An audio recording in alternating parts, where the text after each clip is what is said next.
দ্বিচারিতা বলেন, এক ধরনের প্রতারণা বলেন, এটা যারা ওই সংবিধান সংশোধন কমিটিতে গেছে, দিনের পর দিন বৈঠক করেছে, প্রধানমন্ত্রী সহ হ্যাঁ ভোটের পক্ষে ক্যাম্পেইন করেছে, তারপর তাদের এই রিট্রিটটা, একটা বিষয় কিন্তু ভাই বুঝতে হবে, সেটা হচ্ছে বিএনপি দলগতভাবে তাদের সিদ্ধান্ত নেবে।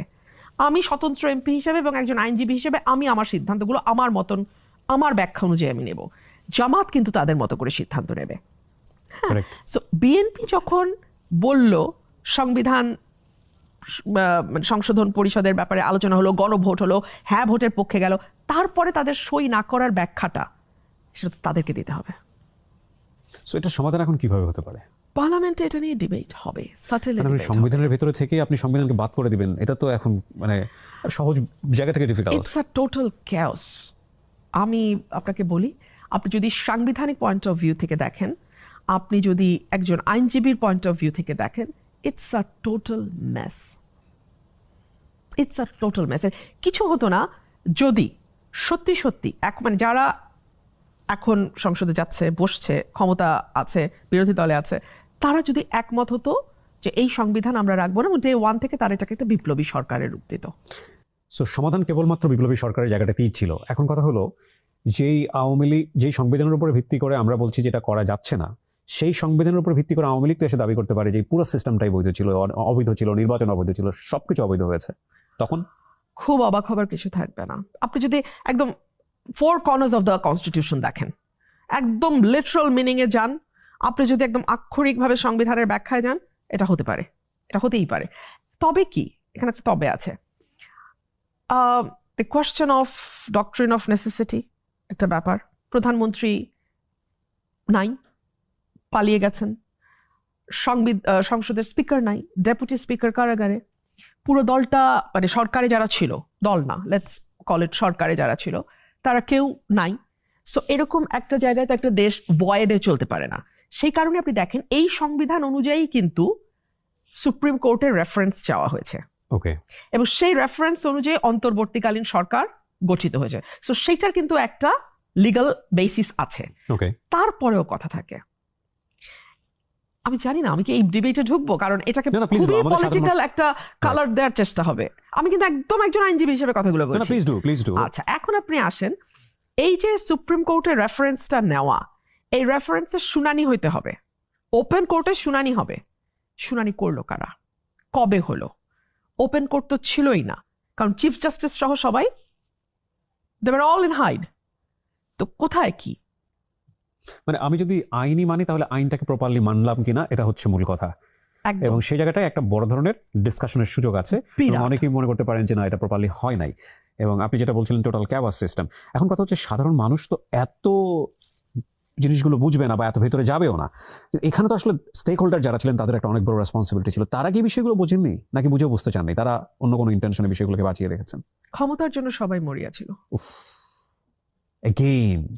এগেইন মানে এত বড় একটা ঘটনা থেকে বাংলাদেশের মানুষ বা যারা স্টেক হোল্ডার ক্ষমতা, তারা যদি শিক্ষা না নিয়ে থাকেন, তাহলে তো এটা খুবই দুঃখজনক। কিবরিয়া ভাই, আমরা তো আশা করেছিলাম 11-11 পরে সবাই খুব শিক্ষা নেবে, নেয়নি। এবং ক্ষমতা সুসংহত করবার জন্যে বলা, কারণ জামাতের সাথে আমার এই ব্যাপারে কোনো রকম কোনো ডিসকাশন কখনোই হয় নাই। তবে আমার কাছে মনে হয়েছে যে অন্তর্বর্তীকালীন সরকার যদি কিছু ক্ষেত্রেও কিছুটা সফলও হতে পারত, তাহলে হয়তো এতটা মরিয়া হয়ে একটা নির্বাচন হয়তো নাও হতে পারত। মানুষের মধ্যে এক ধরনের হতাশা চলে এসেছিল, মববাজি বন্ধ হচ্ছে না, বিভিন্ন জায়গায় গিয়ে চাঁদাবাজি বন্ধ করা যাচ্ছে না, করাপশন বন্ধ করা যাচ্ছে না, law and order situation deteriorate করছে। ল অ্যান্ড অর্ডার সিচুয়েশন নিয়ে কথা বলতে গেলে উদ্ভট কথাবার্তা বলছিলেন তৎকালীন স্বরাষ্ট্র উপদেষ্টা। সো মানুষের মধ্যে এক ধরনের ভীতি, এক ধরনের অনিশ্চয়তা কিন্তু একটা দেশের জন্য সবচেয়ে ক্ষতিকর। অর্থনীতি ভেঙে পড়ে, সমাজ ভেঙে পড়ে, এবং একটা সরকার কোলাপস করতে বাধ্য। সো এই যে আনসার্টেনটি, কি হবে, কি হতে যাচ্ছে, ইভেন উপদেষ্টারাই বলা বলি করছেন যে খোদ নির্বাচনের আগের দিন তাদের কাছে ফোন আসতে থাকে, আচ্ছা নির্বাচন কি কালকে হবে, সত্যি হবে, আসলেই হবে। এই যে ডিলেমা, এই যে অনিশ্চয়তা, এটা না পলিটিক্যাল পার্টিগুলোকে একটা ভালো মাইলেজ দিয়েছে। ইন্টারিম গভর্নমেন্ট যদি কিছুটাও সফল হতেন, মানে এইরকম আটার ব্যর্থতা তো খুব কম হয়। সো এইটার একটা সুবিধা পলিটিক্যাল পার্টিগুলো সবাই নিতে পেরেছে। So in the long run এটা একটা কোশ্চেনই থেকে গেল, এবং এই যে মানে কাইন্ড অফ হোলস যেগুলো আসলে যদি একটা প্রপার বলা যেতে পারে প্রপার আনসার না পায়, তাহলে এটার সুযোগ হয়তো যাদেরকে নিয়ে আমরা আজকে বলছি, মানে যে যাদের বিরুদ্ধে আন্দোলনটা হয়েছিল, তারা ডেফিনেটলি ইন ফিউচারে সেটা নেওয়ার চেষ্টা করবেন এবং নেবেন। আমি অবাক হব না। আমরা অবাক হব না, তবে আমরা খুব বেশি অবাক হব যে আমাদের চোখের সামনে যে ঘটনাগুলো ঘটে গেছে। আপনারা জানেন যে 24শে জুলাইয়ের যে অভ্যুত্থান, যেসব ছেলেমেয়েরা রাস্তাঘাটে জীবন দিয়েছে, যেসব শহীদ পরিবার এখনো তাদের প্রপার মর্যাদাটুকু পায়নি, হয়তো সারা জীবনে কোনোদিনও পাবেন না, তারা যদি তাদের কাঙ্ক্ষিত বাংলাদেশ দেখতে না পান। রুমিন, আপনার ব্রাহ্মণবাড়িয়া নিয়ে কথা বলতে চাই। ব্রাহ্মণবাড়িয়ার দুটো ইমেজ, একটা হচ্ছে রুমিন ফারহানা ব্রাহ্মণবাড়িয়ার, সেটা একটা, আর একটা হচ্ছে যে ব্রাহ্মণবাড়িয়া নামটা শুনলেই আমরা যেটা শুনি দুই পক্ষের খুব তুচ্ছ তুচ্ছ সিলি ঘটনা নিয়ে যে কাওয়াজগুলা হয়। কতটুকু কাজ করার সুযোগ আছে একজন স্বতন্ত্র সদস্য হিসেবে? It will depend on the goodwill of the government.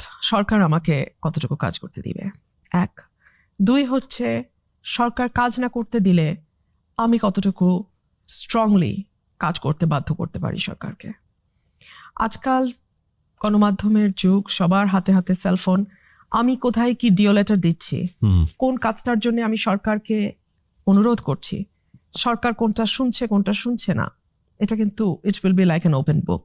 সবাই দেখতে পাবে, সবাই জানতে পারবে, এবং খুব বেশি ইনজাস্টিস করার চেষ্টা হয়তো হতে পারে, কিন্তু সেটারও একটা ব্যাকফায়ার আছে।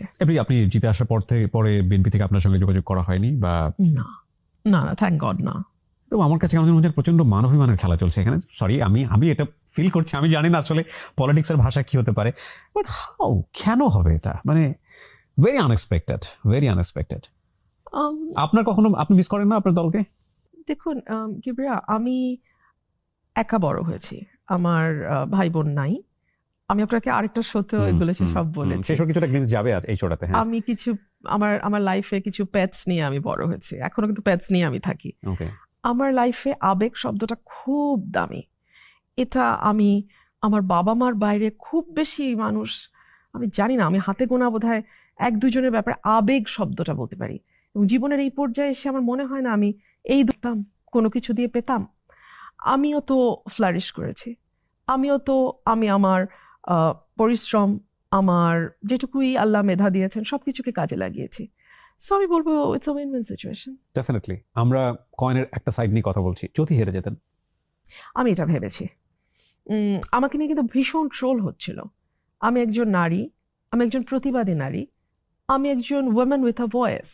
এই সমাজে ওমেন উইথ আ ভয়েস খুব ভয়ানক। সো আমার সাথে যখন ম্যাজিস্ট্রেটের ঘটনাটা ঘটলো, আমি for the first time in my life Bindu মাসি শব্দটার সাথে পরিচিত হলাম। বিন্দু মাসি, people use to call me Bindu মাসি, দেখছিলাম ফেসবুকে। And then I ask someone যে হু ইজ শি, ওই বিষয়টা কি? তো বললো এটা একটা বাংলা কলকাতার আছে, ওখানে একজন খুব ভয়াবহ নোটোরিয়াস ভদ্রমহিলা আছেন যার নাম বিন্দু। তো then I scrolled and I found her. তখন আমার মনে হলো যে আচ্ছা ঠিক আছে, এই যে ভয়াবহ রকম ভাবে আমাকে ম্যালাইন করা হচ্ছে, গালাগালি করা হচ্ছে, ব্যাড নেমসে ডাকা হচ্ছে, হারলে কি হবে? তো আমি আমার নিজেকে বললাম যে দেখুন, আমরা সবাই যার যার জায়গা থেকে কিন্তু লড়াইটা করি। আমরা যে সবাই ফলটা হাতে পেয়ে যাই তা কিন্তু না, কিন্তু আমি একটা পথ তৈরি করি।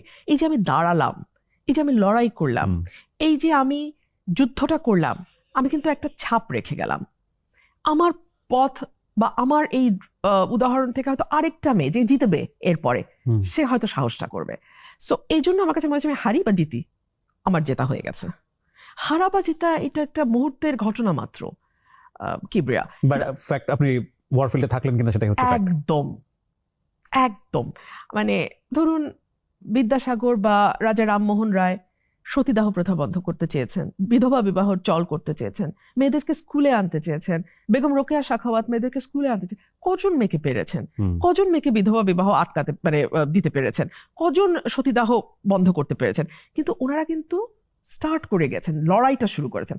লড়াই করাটা খুব ওটাই ঘটনা, বাকি সব মানে মানে আসতে পারে নাও আসতে পারে। মানুষ এটা আমি আমার মধ্য জীবন, এখন আমার হাতে অর্ধেক জীবন আমি পার হয়ে গেছে, অর্ধেকের বেশি। সো আমি আমার অভিজ্ঞতা থেকে আপনাকে একটা কথা বলি। মানুষের সত্যিকারের আশ্রয় যদি কেউ থাকে সেটা তার খোদা। ওখানে যদি সম্পর্ক মজবুত হয়, আমার মনে হয় না, হ্যাঁ মাঝে মধ্যে হয়তো মনে হতে পারে আরে একটু শপিং এ গেলে ভালো হইতো, কেউ গেলে, কিন্তু ওইটুকুই, মানে এটা খুবই সারফেস লেভেলে। ভিতরটা কখনো আপনার খালি হবে না, ভিতরটা কখনো আপনার ভ্যাকিউম হয়ে যাবে না। আপনাকে পুরোপুরি ফুলফিলড করে রাখতে পারেন একমাত্র আপনার খোদা, যদি তার সাথে আপনার সম্পর্ক হয়। এর বাইরে আপনি পার্টনারের কথা বলেন, আর ভাই বোনের কথা বলেন, আর আত্মীয় স্বজনের কথা বলেন, মধ্যজীবনও তো পার হলো কিবরিয়া। ঝুটা। এক্স্যাক্টলি, মানে ওকে ফাইন, আমি কোনো মন্তব্য করতে চাই না, বাট আফসোসের জায়গাটা বোধহয় আপনার চেয়ে মানুষেরই বেশি। হ্যাঁ, মানুষ কারণ আমার মজা লাগে কি, আমরা কিন্তু প্রত্যেকে যার যার জীবন যাপন করি। আমি কখনো জানবো না আপনার জীবন কি, এক্স্যাক্টলি, আর আপনি কখনো জানবেন না আমার জীবন কি। আরেকটা মিথ্যা বাবলে আমরা বাস করি, সেটা হচ্ছে ফেসবুক। যেই কাপলের সবচেয়ে হাসি খুশি ছবি আজকে ছাপা হচ্ছে ফেসবুকে, সেই কাপলে রাতে কাঁদতে কাঁদতে আমাকে ফোন দিয়ে বলছে যে ডিভোর্স দিতে চাই, কিভাবে করব, প্রসেস কি, দেনমোহরের টাকা নেব না, জেদাজেদি, বাচ্চার কাস্টাডি কিভাবে নেব, বাচ্চার বয়স 14, বাবা পাবে না, মা বাবা। আমি একদম জীবন দেখে আপনাকে বলছি। তারপরে যখন আমি করি না সাধারণত, মাঝে মধ্যে খুব কাছের কি হলে বলি, এই যে ছবিগুলো, এগুলো প্রতি আজকে সকালেও তো দিলা, ওটা দিতে হয়, মানুষকে বোঝাতে হয়। সো আমরা এত ফেইকে বাস করি না কিবরিয়া, এটা ভীতিকর। আমার কাছে মনে হয় যে একটা মানুষের সাথে থেকে একা হওয়া আর একা থেকে একা হওয়া পরেরটা অনেক স্বস্তিদায়ক। Far better, true. দায়িত্ব বেড়ে গেছে, এলাকার মানুষজনের প্রতি কমিটমেন্ট আছে। কি করতে চান আপনি আপনার জায়গাটা থেকে? লাইক থাকেন একটা সিগনেচার ওয়ার্ক করে যাওয়া ব্রাহ্মণবাড়িয়ার জন্য, যে আসন থেকে আপনি নির্বাচিত হয়েছেন। আমার এলাকায় দুটো ইউনিয়নের কথা আপনাকে বলি, ওরাইল আর পাকশিমুল। এখানে যোগাযোগ ব্যবস্থা, যাতায়াত ব্যবস্থা বলতে কিছু নাই। আমি নামগুলো বলি এই কারণে যে আমার ভোটাররা খুব খুশি হয় নামগুলো বললে। আচ্ছা। রানীদিয়া, রাজাপুর, কাকরিয়া, ধোবাজাইল, ধামাউড়া, কোনো রাস্তা নাই। পাকশিমুল, জয়দরকান্দি, তেলিকান্দি, কোনো রাস্তা নাই। ওদের একটাই চাওয়া, আপা কোনো মতের একটা রাস্তা করে দেন। ওকে। আমার নির্বাচনী এজেন্ডার এক হচ্ছে আমাদের যোগাযোগ ব্যবস্থার একটা পরিবর্তন আনা। দুই হচ্ছে আমি লোকাল স্বাস্থ্যকেন্দ্রগুলোতে আমি ভিজিট করা শুরু করব এই রমজানের পরেই, এবং সেখানে ডাক্তার এনশিওর করা, ওষুধ এনশিওর করা। কমিউনিটি ক্লিনিকগুলোকে আমি আবার চালু করার চেষ্টা করব, সো দ্যাট অ্যাটলিস্ট বেসিক ট্রিটমেন্টটা প্রত্যেকে যার যার এলাকায় পায়। স্কুল, কলেজ, মাদ্রাসাগুলো আমি চেষ্টা করব আর একটু বেটার সার্ভিস যেন আসে, একদম সার্ভিস বেসড, মানে আমি বলতে চাই যে কল্যাণমূলক একটা সেবা, আমি সেটা দেওয়ার চেষ্টা করবো। বিকজ আইডেন্টিটি পলিটিক্স তো আমি করি না, আমার কাজই হচ্ছে ওয়েলফেয়ার পলিটিক্স। কঠিন, কিন্তু ওই চেষ্টা আমি আমার ইলেকশন করার কারণে 200-র উপরে নেতাকর্মী বহিষ্কার হয়েছে, এবং ধরুন এই নেতাকর্মীগুলো তো 17 বছর নির্যাতিত। এটা চিন্তা করেন, 17 বছর, এরপরে আবার বহিষ্কার, দল ক্ষমতায় আসতেছে। একটা ছেলে যদি মনটা খারাপ করতো, আমি ভেঙে পড়তাম, কারণ ওর কাছে তো আমার নৈতিক দায়বদ্ধতা। আমি অনেককে বলেছি, আব্বু তোমার যদি মনে হয় যে আমার ইলেকশন করলে তোমার সমস্যা হবে, আব্বু তুমি করো না, আবার আমি ইলেকশন করব। আমার কোন আত্মীয় করেছে? কে করেছে আমার জন্য এত? কেউ তো করে নাই। যাদের জন্য আমি অনেক করেছি, আমি ছোটবেলা থেকেই পালি হাঁস, মুরগি, কবুতর। আমি বলছিলাম পেট দিয়ে বড় হয়েছি। আমি যখন 5th অগস্টের পর একটা বাড়ি আমি নিলাম, আগের বাড়িটা ছিল অ্যাপার্টমেন্ট, তো 5th অগস্টের পর আমি একটা বাড়ি নিলাম যেটা সামনে জায়গা আছে। আচ্ছা। সো ওখানে আমি হাঁস মুরগি পালা শুরু করলাম, হাঁস খাওয়াই, ভিডিও দেই, সেটা একদম মিলিয়ন ভিউ হয়ে যায়। হাঁস এসে আমার বিছানার মধ্যে ঘুমায়, ওইটারও ছবি দেই। কেন দেই আল্লাহ ভালো বলতে পারে। এত প্রাইভেট ছবি আমি দেই না, এত প্রাইভেট ছবি কিন্তু কিবরিয়া আমি দেই না। আমি আমার আত্মীয় স্বজন বা মায়ের সাথে ছবিও খুব কম আছে, একটা বা দুইটা। ওইটা হাঁস আমার কাঁধে উঠছে, ওই ছবি যে আমি কেনই আপলোড করলাম, কেনই এটা নিয়ে সারা বাংলাদেশে এত হাসাহাসি, তোলপাড়, আলোচনা, তো আল্লাহ সেট করছে, আমি জানি না।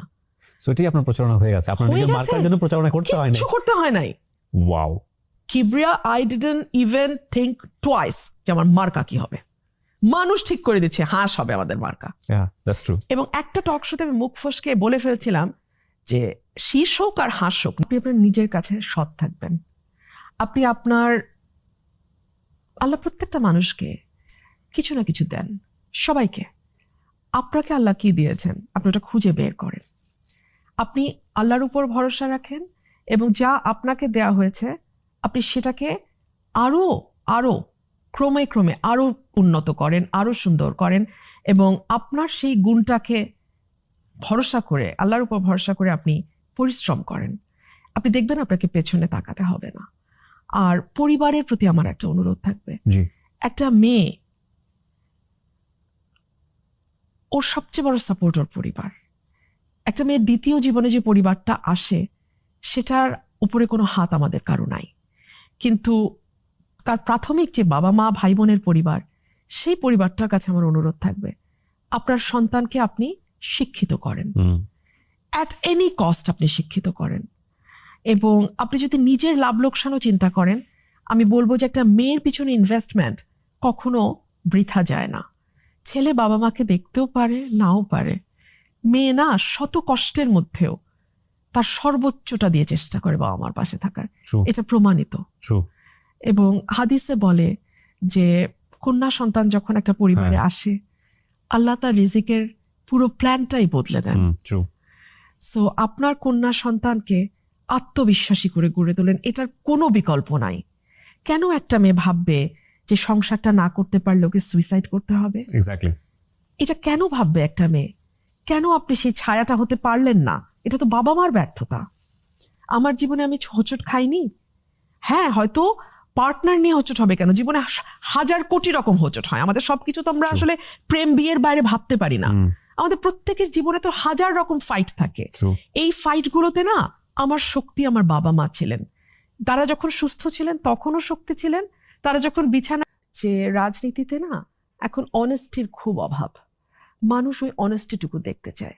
এই যে আমার নির্বাচনটা, আমি কিন্তু আমার এলাকার মানুষ শুধু দেখেছে আপা যা বলে তাই করে, আপা আমাদের কথা বলে, আপা চাইলে হয়তো একটা আপা তো সহজ পথ নিতে পারতো, কিন্তু আপা আমাদের জন্য নেয় নাই। মানুষ কিন্তু এগুলো বোঝে। আমরা মনে করি মানুষ বোঝে না, মানুষ আমাদের চেয়ে আরো অনেক ভালো বোঝে। সো আপনাদের মধ্যে যদি ওই অনেস্টিটা থাকে, ফিনান্সিয়াল অনেস্টি, পলিটিক্যাল অনেস্টি, নিজের কাছে নিজের অনেস্টি, এই তিনটা জিনিস যদি থাকে, অপ্রতিরোধ্য শক্তি হিসেবে বাংলাদেশে নতুন প্রজন্ম রাজনীতিতে কিছু জায়গায় আমরা অলরেডি দেখছি। কিন্তু আমি মানে স্পষ্টভাবে আচ্ছা, যখন আমি দেখুন এই সংবিধানটাকে যদি আপনি বাতিল করতে চাইতেন, এটা ডে 1 করা উচিত ছিল।